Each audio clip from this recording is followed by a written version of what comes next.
नमस्कार, टेकपाना टेक अपडेटमा स्वागत छ। मौसमा 27 वर्षदेखि इन्टरनेटको स्पिडमा मात्र होइन, प्रविधि सुविधा सृजनशीलतामा पनि सधैँ छिटो।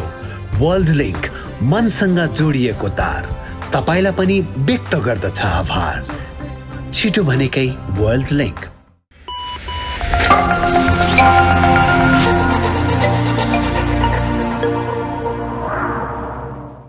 अपडेट सुरु गरौँ।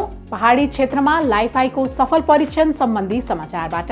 विश्वमा पहिलो पटक mountain top light fidelity LiFi laser 5G को सफल परीक्षण गरिएको छ।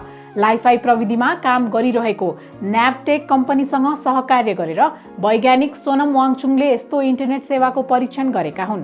उनले भारत स्थित students education and cultural movement of Ladakh विद्यालयमा इन्टरनेट पुर्याएको बताइएको छ। उनले आफ्नो युट्युब च्यानलमा यस परीक्षणको भिडियो हालेका छन्, जहाँ उनले कसरी त्यो काम गर्न सम्भव भयो भन्ने कुराको बेली विस्तार गरेका छन्। सो भिडियोमा उनले यस परीक्षणलाई mountain top optical wireless communication टेक्नोलोजीले सम्बोधन गरेका छन्। उनले यसमा इन्टरनेट सेवाका लागि लाइफाई प्रविधि प्रयोग गरेका छन्। परम्परागत टावरका साटो अप्टिकल वायरलेस कम्युनिकेसन प्रविधि मार्फत पहाडी इलाकामा कुनै पनि टेलिकमको इन्टरनेट सेवा पुर्याउन सम्भव बनाएको उनले दाबी गरेका छन्। यो प्रविधि एलन मस्कको स्टारलिङ्क, एमाजोनको प्रोजेक्ट कुइपर र अल्फाबेट गुगलको लुन प्रविधि भन्दा पनि राम्रो र सस्तो भएको उनको दाबी छ। ती प्रविधिले प्रदूषणमा ठूलो भूमिका खेल्ने साथै अन्तरिक्षलाई फोहोरको थुप्रो बनाउने उनको आरोप छ। टाँट पल्टिएर लाइसेन्स समेत रद्द भइसकेको स्मार्ट टेलिकमका कर्मचारीको तलब, घरका छतमा राखिएका टावरको भाडा, बिजुली बिल लगायतमा राज्यकोष दुरुपयोग गर्न थालिएको छ। कम्पनी नियन्त्रणमा लिने बहानामा गएको बुधबारदेखि स्मार्ट टेलिकमको सम्पूर्ण खर्च नियामक नेपाल दूरसञ्चार प्राधिकरणको कोषबाट बेहोर्न लागि हो। त्यसो त स्मार्ट टेलिकमका लगानीकर्ताको स्वार्थमा ऐन विपरीत नियमावली ल्याएर कम्पनीको सम्पूर्ण ऋण दायित्व सरकारको जिम्मा लगाउने प्रपञ्च सुरु भइसकेको छ। स्मार्ट टेलिकमको सञ्चालक समितिको रूपमा काम गर्ने गरी गत चैतमा प्राधिकरणका बोर्ड सदस्य गोकर्ण सिटौलाको नेतृत्वमा 5 सदस्यीय व्यवस्थापन समूह खडा गरिएको छ। त्यस्तै शुक्रबार मात्रै प्राधिकरणले स्मार्ट टेलिकम लिलाम बिक्री गर्ने प्रयोजनका लागि मूल्य निर्धारण समिति गठन गर्ने प्रक्रिया सुरु गरेको छ। यी दुवै समितिका पदाधिकारी तथा सदस्यको पारिश्रमिक, बैठक भत्ता र सुविधा प्राधिकरण कोषबाटै बेहोर्ने योजना बनाइएको छ। मोबाइल तथा दूरसञ्चार सेवा प्रदायक, इन्टरनेट तथा नेटवर्क प्रदायकहरूको अनुमति पत्र दस्तुर, नवीकरण, संशोधन, बिक्री वा हक हस्तान्तरण दस्तुर आदि बापत प्राप्त रकमबाट जम्मा हुने गरी उक्त सरकारी कोष बनेको हो। काठमाडौँका अव्यवस्थित तार हटाउने काम सुरु भएको छ। टेलिफोन तथा इन्टरनेट लगायतको तारहरू सडक छेउको पोलहरूमा गुजुल्टो भएको, चुडिएको तथा लत्रिएको तारहरूको व्यवस्थापन गर्ने काम सुरु गरिएको हो। यस्ता अव्यवस्थित तारले शहरी सुन्दरतामा ह्रास पुग्न जानुको अलावा दुर्घटना समेत हुने गरेकोले यसरी प्रयोगमा नआएको गुजुल्टिएको, चुडिएको तथा लत्रिएको तार हटाई व्यवस्थित गर्न रुट तयार भएको नेपाल दूरसञ्चार प्राधिकरणले जनाएको छ। सबैभन्दा सुरुमा माइतीघरदेखि एयरपोर्ट, त्रिपुरेश्वरदेखि महाराजगञ्ज, न्यू रोड बसन्तपुर हुँदै असन र माइतीघर पुतली सडक हुँदै नारायण हिटी क्षेत्रका अव्यवस्थित तार हटाइनेछ। तार व्यवस्थापन कार्यमा सेवा प्रदायक उपस्थित नभएमा वा सम्बन्धित सेवा प्रदायकको तार चिनिने ट्याग नभएको कारण तार काटिएमा वा हटाइएमा सोको जिम्मेवार स्वयं सेवा प्रदायक नै हुने प्राधिकरणले जनाएको छ। नेपाल टेलिकमले पोखरा र वीरगञ्जमा समेत नाम मात्रको 5G आन्तरिक परीक्षण सुरु गरेको छ। कम्पनीका सीमित कर्मचारीहरूले मात्र सहभागी हुन पाउने गरी गण्डकी र मध्य प्रदेशका एक-एकवटा BTS मार्फत 5G परीक्षण थालेको हो। त्यसो त कम्पनीले काठमाडौँमा गत कार्तिकमै यस किसिमको परीक्षण सुरु गरेको थियो, तर त्यसको औपचारिक घोषणा भने गत 22 माघमा मात्र गरिएको थियो। नेपालमा टेलिकमको 5G परीक्षण सुरु भएको भनिएको 6 महिना बितिसक्दा पनि ग्राहकले प्रयोग गर्न पाउने टुङ्गो भने छैन। टेलिकमका प्रवक्ता शोभन अधिकारीले अहिले नै 5G सेवा ग्राहकका लागि 5G परीक्षण उपलब्ध हुने मिति यकिन नभइसकेको बताएका छन्। उनका अनुसार काठमाडौँको सुन्दरा तथा बबरमहल, पोखरा र वीरगञ्जमा गरी 4 स्थानमा 5G परीक्षण भइरहेको छ। सङ्घीय संसदमा विद्युतीय हाजिरी, ई हाजिरी राखिने भएको छ। सिंहदरबारमा प्रतिनिधि सभाको कार्यव्यवस्था परामर्श समितिको बैठकले यसबारे निर्णय गरेको हो। बैठकपछि प्रतिनिधि सभाको सभामुख देवराज घिमिरेले ई-हाजिरीको तयारी गर्न सचिवालयलाई निर्देशन दिएको छ। त्यस्तै अब सांसदहरूको उपस्थितिलाई वेबसाइट मार्फत समेत सार्वजनिक गरिने भएको छ। संसद सचिवालयका सहायक प्रवक्ता तथा सूचना अधिकारी दशरथ धमलाले टेकपानासँग कुरा गर्दै यसको काम छिट्टै अगाडि बढाउने जानकारी दिएका छन्। यो व्यवस्था भएपछि सांसद हाजिर गरेर हिँड्ने प्रवृत्ति रोकिने विश्वास लिइएको छ। काठमाडौँ महानगरपालिकाको सेवा प्रवाहलाई होम डेलिभरी गर्ने नीति अनुरूप सेवा प्रवाह सुधारका लागि एकीकृत डिजिटल सुशासन प्रणाली केएमसी एप सञ्चालनमा ल्याएको छ। यस एप मार्फत सेवाग्राहीहरूले अनलाइन मार्फत जुनसुकै ठाउँबाट महानगरको सेवा लिन सकिने व्यवस्था ल्याइएको महानगर प्रमुख बालेन्द्र शाह बालेनले बताएका छन्। फेसबुकमा एक पोस्ट सेयर गर्दै उनले एप मार्फत सेवाग्राहीले 30 भन्दा बढी प्रकारका सिफारिसका लागि आवेदन दिनुका साथै अनलाइन राजस्व बुझाउन सक्ने जानकारी दिएका छन्। साथै नगर प्रमुखसँग भेटघाटका लागि एपोइन्टमेन्ट लिन, आफ्ना विभिन्न जिज्ञासाका लागि च्याटबटसँग कुरा गर्न, महानगरको बारेमा विभिन्न सूचना तथा समाचारहरू पढ्न लगायत विभागीय कार्य विवरण सहितको डिजिटल नागरिक बडापत्र पनि हेर्न सकिनेछ। यस्तै हेलो मेयर, जनगुनासो, स्मार्ट कर, पर्यटकीय स्थलहरू, आकस्मिक सेवाहरू जस्तै रगत, एम्बुलेन्स, दमकल तथा प्राकृतिक प्रकोपका लागि सहयोग, सार्वजनिक शौचालयको सूची लगायतका जानकारी पनि उपलब्ध गराइएको छ। अब अनलाइनबाटै नागरिक लगानी कोषमा रकम जम्मा गर्न सकिने भएको छ। नागरिक लगानी कोषले कोषका कार्यक्रममा सहभागी कर्मचारीहरूको कार्यालयले अनलाइनबाटै कर्मचारीको कोष खातामा कोष कट्टी रकम जम्मा गर्न सक्ने व्यवस्था मिलाएको हो। यो सुविधा सीजेएस प्रणालीबाट पारिश्रमिक वितरण गर्ने सरकारी कार्यालय बाहेकका अन्य कार्यालयले प्रयोग गर्न सक्नेछन्। यसरी रकम जम्मा गर्दा कोषका कर्मचारीले एप्रुभ गर्ने बित्तिकै सम्बन्धित कर्मचारीको खातामा रकम जम्मा हुनेछ। तत्कालका लागि यो सुविधा कोषको कर्मचारी बचत वृद्धि अवकाश योजनामा सहभागी भएका कर्मचारीहरूको कार्यालयले पाउनेछन्। त्यस्ता कार्यालयहरूले आफ्ना कर्मचारीहरूको निम्ति कोषमा जम्मा गर्ने कट्टी रकम अब एनसीएचएलका सबै सदस्य ब्याङ्क तथा वित्तीय संस्थाहरूबाट पठाउन सक्नेछन्। कर्पोरेट पे सुविधा लिएका कार्यालयहरूले भने कर्पोरेट पे प्रणालीबाट भुक्तानी गर्न सक्नेछन्। नेपाली बजारमा एसुसको नयाँ प्रिमियम ल्यापटप सार्वजनिक भएको छ। नेपालका लागि एसुसको आधिकारिक विक्रेता नागमणि इन्टरनेसनलले सोमबार एक कार्यक्रम आयोजना गर्दै जेनबुक 14 UM3402 राइजन 5 र जेनबुक 14 UM3402 राइजन 7 मोडलका ल्यापटप सार्वजनिक गरेको हो।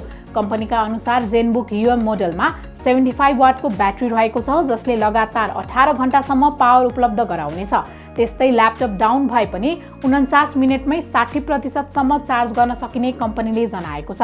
कम्पनीका अनुसार Zenbook 14 UM3402 AMD Ryzen 7000 series प्रोसेसरद्वारा सञ्चालित छ, जसमा 16 GB र्याम र AMD रेडियन ग्राफिक्स रहेको छ। जेनबुक 14 UM3402 राइजन 7 को मूल्य 1,44,444 रुपैयाँ र जेनबुक 14 UM3402 राइजन 5 को मूल्य 1,22,222 रुपैयाँ तोकिएको छ। सामसङले नेपाली बजारमा 5G सपोर्ट गर्ने बजेट फोन सार्वजनिक गर्ने भएको छ। कम्पनीले एक कार्यक्रम आयोजना गर्दै यही हप्ता सार्वजनिक हुने तयारीमा रहेको ग्यालेक्सी M14 स्मार्टफोनको विषयमा जानकारी दिएको हो। 24,979 रुपैयाँ मूल्य तोकेको यो फोन 5G सपोर्ट गर्ने फोन हो। यसमा 25 वाट चार्जिङ सपोर्ट सहितको 6000 mAh ब्याट्री राखिएको छ। यो फोनको अर्को मुख्य विशेषता भनेको यसमा भोइस फोकस फिचर दिइएको छ। उक्त फिचर प्रयोग गरेर प्रयोगकर्ताले फोन गर्दा ब्याकग्राउन्डको हल्ला नआउने बनाउन सक्छन्। यसले प्रयोगकर्ताको फोन कलको अनुभव उत्कृष्ट बनाउने कम्पनीको दाबी छ। 6 GB र्याम र 128 GB स्टोरेज भेरिएन्टमा उपलब्ध यो फोनको डिस्प्ले 6.6 इन्चको छ। फोनमा 50 मेगापिक्सलको मुख्य क्यामेरा सहित 2 मेगापिक्सलको डेप्थ र 2 मेगापिक्सलकै म्याक्रो सेन्सर राखिएको छ। सेल्फीका लागि भने 13 मेगापिक्सलको क्यामेरा उपलब्ध छ। यो सँगै कम्पनीले चाँडै नै ग्यालेक्सी F54 र ग्यालेक्सी A24 पनि सार्वजनिक गर्ने भएको छ। नेपाली बजारमा भिभो भी सिरिज अन्तर्गतका 2 नयाँ फ्ल्यागशिप स्मार्टफोन सार्वजनिक भएको छ। कम्पनीका अनुसार यी दुवै फोन 50% चार्ज हुन 19 मिनेट लाग्छ। यी दुवै स्मार्टफोनमा 4600 mAh ब्याट्री सहित 66 वाटको फ्ल्यास चार्जको सुविधा दिइएको छ। दुवै फोन 8GB र्याम र 256GB स्टोरेज भेरिएन्टमा नेपालमा उपलब्ध हुनेछ। V27 5G भिभोको पहिलो 120Hz 3D कर्भ स्क्रिन भएको फोन हो। यसमा पोर्ट्रेट फोटोग्राफीका लागि औरा लाइट पोर्ट्रेट फिचर उपलब्ध गराइएको छ, जसले प्रयोगकर्ताको फोटोग्राफी अनुभवलाई उत्कृष्ट बनाउने कम्पनीको भनाइ छ। यसमा 50 मेगापिक्सलको अल्ट्रा सेन्सिङ मुख्य क्यामेरा र 50 मेगापिक्सलको अटो फोकस सेल्फी क्यामेरा दिएको छ।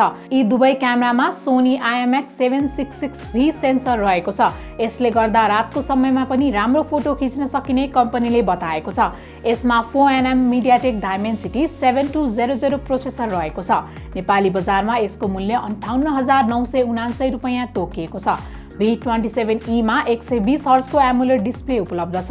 MediaTek Helio G99 प्रोसेसर भएको यो फोनमा OIS अल्ट्रा सेन्सिङको 64 मेगापिक्सलको मुख्य क्यामेरा छ।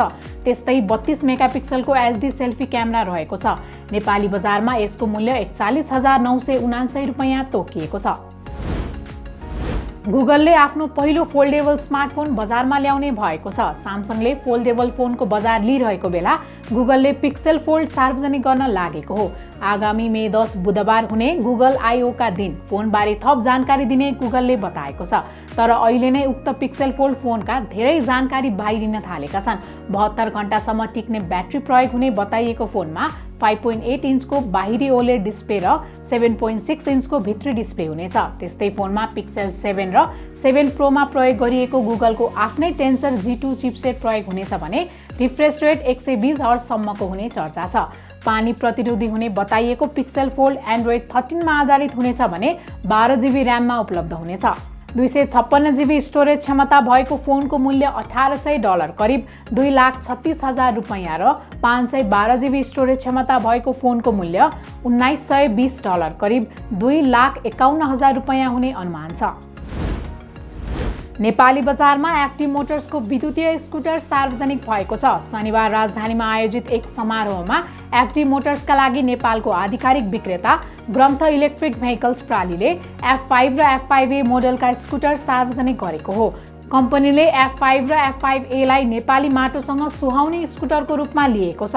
इटालियन इन्जिनियरले डिजाइन गरी चीनमा एसेम्बल भएको यो स्कुटर नेपाली बजारमा उपलब्ध भएको छ। ब्याट्री, मोटर, कन्ट्रोलर, टायर तथा अन्य पार्ट पुर्जाहरू उच्च गुणस्तर युक्त रहेको कम्पनीको भनाइ छ। कम्पनीले नेपालमा ल्याएको F5A मा 60 भोल्ट 3000 वाटको मोटर रहेको छ। त्यस्तै 60 भोल्ट 45 एम्पियरको लिथियम फोस्फेट ब्याट्री रहेको छ। फुल चार्ज गर्न सामान्य चार्जरबाट 4.5 घण्टा लाग्छ भने फास्ट चार्जरले 2 घण्टामै फुल चार्ज गर्न सकिने कम्पनीको दाबी छ। एक पटकको फुल चार्जमा 90 देखि 110 किलोमिटर चलाउन सकिन्छ। F5 मा भने 60 भोल्ट 30 एम्पियरको ब्याट्री छ, जसलाई एक पटकको फुल चार्जमा 70 देखि 90 किलोमिटरसम्म चलाउन सकिने कम्पनीले जनाएको छ। यो स्कुटरको मूल्य नेपाली बजारमा 2,48,979 रुपैयाँ तोकिएको छ। टाटा मोटर्सले आफ्नो नेक्सन EV म्याक्स नेपाली बजारमा सार्वजनिक गरेको छ। कम्पनीले एक विशेष कार्यक्रम मार्फत नेक्सन EV म्याक्स सार्वजनिक गरेको हो। एक पटकको चार्जमा 453 किलोमिटर गुड्ने बताइएको यो विद्युतीय गाडीको सुरुवाती मूल्य भारतमा 16.49 लाख भारु करिब 26,35,000 रुपैयाँ रहेको छ। नेक्सन EV म्याक्सको ब्याट्री तथा मोटरमा 8 वर्ष वा 1,60,000 किलोमिटरको वारेन्टी राखिएको छ। DC फास्ट चार्जरको सहयोगमा यो गाडी फुल चार्ज गर्न 56 मिनेट लाग्ने बताइएको छ। 9 सेकेन्डमै 0 देखि 100 किलोमिटर प्रति घण्टाको गति पकड्न सक्ने बताइएको यो गाडीमा मल्टी ड्राइभ मोडदेखि सुधारिएको सस्पेन्सन सिस्टमसम्मका विशेषता रहेका छन्। 60.5 kilowatt hour lithium ion battery राखिएको यो गाडीले IP67 रेटिङ प्राप्त गरेको छ। गाडीको साथमा आउने 7.2 किलोवाटको AC फास्ट चार्जरबाट ब्याट्री फुल चार्ज हुन रातभर लाग्छ। कुनै व्यक्तिले प्रति हप्ता 30 मिनेट वा सोभन्दा बढी समय मोबाइल फोनमा कुरा गर्दा उच्च रक्तचाप हुने जोखिम 12% बढ्ने पाइएको छ। UK बायोब्याङ्कको डेटा प्रयोग गरी मोबाइल फोनमा कुरा गर्ने र उच्च रक्तचाप सुरु हुने बीचको सम्बन्ध अध्ययन गर्दा सो कुरा पत्ता लागेको हो। युरोपियन हार्ट जर्नल डिजिटल हेल्थमा प्रकाशित गरिएको रिपोर्टका अनुसार उच्च रक्तचाप नभएका 37 देखि 73 वर्षका कुल 2,12,046 जनालाई अध्ययनका लागि सामेल गराइएको थियो। 1 दशक बढी समय लगाएर गरिएको सो अध्ययनमा उनीहरूलाई 12 वर्षसम्म फलोअप गर्दा 13,984 सहभागी 7% उच्च रक्तचापको बिरामी भएका थिए। हप्तामा एक पटक मात्र फोनमा कुरा गर्नेलाई नगर्नेको तुलनामा उच्च रक्तचापको 7% सम्भावना हुने अध्ययनले देखाएको छ। त्यस्तै हप्तामा 30 मिनेट वा सोभन्दा बढी मोबाइल फोनमा कुरा गर्नेलाई त्यसो नगर्नेको तुलनामा उच्च रक्तचापको सम्भावना 12% बढी हुने रिपोर्टमा उल्लेख छ। यो सँगै अध्ययनले मोबाइल फोनमा कुरा गर्ने समय मुटु रोगसँग समेत जोडिने फेला पारेको छ। जति धेरै फोनमा कुरा गर्यो त्यति नै धेरै मुटु सम्बन्धी रोग लाग्ने अध्ययन प्रतिवेदनमा उल्लेख छ। एक रहस्यमय चिनिया अन्तरिक्षयान 276 दिनपछि पृथ्वीमा फर्किएको छ। पृथ्वीको कक्षमा 9 महिना भन्दा बढी समय बिताएपछि उक्त यान सोमबार पृथ्वीमा अवतरण गरेको चिनिया सञ्चार माध्यम सिन्हुवाले जानकारी दिएको छ। सिन्हुवाका अनुसार क्र्यू मेम्बर नभएको यो अन्तरिक्षयान उत्तर पश्चिम चीनको जिउक्वान स्याटेलाइट लन्च सेन्टरमा अवतरण भएको हो। अगस्त 2022मा पहिलो पटक प्रक्षेपण यान कस्तो थियो, के परीक्षण गरिएको थियो, कति माथि उडेको थियो, पृथ्वीको कुन कक्षमा रहेको थियो भन्ने विषयमा जानकारी बाहिरिएको छैन। तस्बिर चाहिँ छिट्टै सार्वजनिक हुने जनाइएको छ। यो परीक्षणले पुनः प्रयोग गर्न सकिने अन्तरिक्षयान प्रविधिमा चिनिया अनुसन्धानलाई ठूलो सफलता दिएको विश्लेषण गरिएको छ। विशेष गरी भविष्यमा तय गरिने विभिन्न अन्तरिक्ष यात्राको मिसनका लागि यो परीक्षणले सहज बाटो खोलिदिएको सिन्हुवाले उल्लेख गरेको छ। एप्पल वाचले एक महिलाको जीवन बचाएको घटना बाहिरिएको छ। सामाजिक सञ्जाल रेडिटकी एक प्रयोगकर्ताले एप्पल वाचका कारण आफ्नी आमाको ज्यान बचेको दावी गरेकी हुन्। एप्पल वाच लगाउनु भएको छ र ढलेपछि तपाईँको शरीरले 1 मिनेटसम्म कुनै हलचल गरेन भने इमर्जेन्सी नम्बरमा कल जान्छ र त्यहाँ स्वचालित रूपमा प्रयोगकर्ता भएको ठाउँको लोकेसन मेसेज मार्फत जान्छ वा प्रयोगकर्ताले इमर्जेन्सी कन्ट्याक्टमा जसको नम्बर राखेको छ उसको नम्बरमा मेसेज जान्छ। यदि प्रयोगकर्ताको उमेर 65 वर्षभन्दा बढी छ भने यो फिचर स्वचालित रूपमा अन हुन्छ। पछिल्लो समय इन्टरनेटमा यस्ता घटना सार्वजनिक भएका छन् जहाँ एप्पलका डिभाइसले प्रयोगकर्ताको स्वास्थ्यमा भएका अस्वाभाविक गतिविधिलाई पहिचान गरेका छन्। डिभाइसमा भएका विभिन्न सेन्सरले प्रयोगकर्ताको हृदयको गति, रक्तचाप, शरीरको तापक्रम, शरीरमा भएको आन्तरिक परिवर्तन, इसिजी मापन गर्ने गर्छ। यस्तो अवस्थामा प्रयोगकर्ताको शरीरमा अस्वाभाविक वा असान्दर्भिक परिवर्तन आए प्रयोगकर्तालाई त्यसको सूचना दिने कम्पनीले उल्लेख गरेको छ। सोही फिचरका कारण आफ्नी आमाको ज्यान बचेको त्यो महिलाले दावी गरेकी छिन्। उनकी आमा एक्लै हुँदा बेहोस भएर ढलेको र स्मार्ट वाचले डिटेक्ट गरेर आपतकालीन नम्बरमा फोन गएपछि एम्बुलेन्स मार्फत उनलाई अस्पताल पुर्याइएको थियो। मिस्टर बीस्ट उपनामले परिचित युट्युबर जिमी डोनाल्डनले आफ्नो जन्मदिनको अवसरमा 5 जनालाई $50,000 करिब 65 लाख रुपैयाँ उपहार दिने भएका छन्। बीस्टले सोमबार इन्स्टाग्राममा एक पोस्ट गर्दै यस्तो घोषणा गरेका हुन्। उनले पोस्ट गरेको फोटो आफ्नो स्टोरीमा शेयर गर्ने मध्ये 5 जना भाग्यशाली व्यक्तिले जनही $10,000 गिभअवे स्वरूप पाउनेछन्। विभिन्न नेपाली इन्स्टाग्राम प्रयोगकर्ताले पनि आफ्नो स्टोरीमा मिस्टर बीस्टको उक्त पोस्ट शेयर गरेका छन्। परोपकारी युट्युबरका रूपमा चिनिने मिस्टर बीस्ट विभिन्न व्यक्तिलाई विभिन्न तरिकाले आर्थिक सहयोग गर्दै आएका छन्। मिस्टर बीस्टको युट्युब च्यानलमा 15 करोड 10 लाख बढी सब्सक्राइबर छन्। विभिन्न व्यक्ति तथा संस्थाहरूलाई आर्थिक सहयोग गर्दै आएका बीस्ट प्रकृति र प्राकृतिक स्रोत बचाउने कुरामा पनि उत्तिकै सक्रिय छन्। टेकपाना टेक अपडेट आजलाई यति नै। प्रविधि सम्बन्धी विभिन्न जानकारीको लागि टेकपाना हेर्दै गर्नुहोला। आजलाई भने बिदा दिनुहोस्। नमस्कार।